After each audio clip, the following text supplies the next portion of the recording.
চায়ের নেশা আমার তেমন একটা নেই বললেই চলে, মানে আমি খাই না, তবে এই শীতকালটাতে খেতে বেশ ভালোই লাগে। তবে নিজে করে খেতে আমার ল্যাদও লাগে।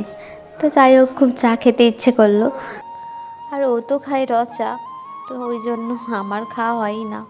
তাই ভাবলাম একটু আদা দিয়ে কড়া কড়া করে চাটা বানিয়ে নিই। গরুর দুধ ছিলই, 1 কাপ নিয়েছি, তার সাথে একটু জলও দিয়ে দিয়েছি, আর 1 চামচ গুঁড়ো দুধও দিয়ে দিয়েছি, তারপর চিনি, তারপরে একটু বেশি করেই চা দিয়ে দিয়েছি। বেশ গাঢ় গাঢ় চাটা খেতে খুব ভালো লাগে। চলো, চা তো করে নিয়েছি। আর এইদিকে দেখো, আমার মেয়েও দেখে ফেলেছে, মা চা করেছে, ব্যাস মা এদিকে আসো আমিও চা খাবো। তো ওকে বললাম তুমি এদিকে আসো, আমি তোমাকে দিচ্ছি বাটি করে। আমিও খেলাম। তো তারপর তাকেই ঢেলে ঢেলে 3 বার দিতে হলো, তারও চাই চা। তো তারপরে আমরা দুজনে একটু চেয়ার্স করে নিলাম। তো তোমাদেরও কি এই শীতে চা খুব ভালো লাগে? কমেন্ট করে জানাও তো। চলো আজকের মতো বাই বাই, দেখা হচ্ছে পরের কোনো ভিডিওয়।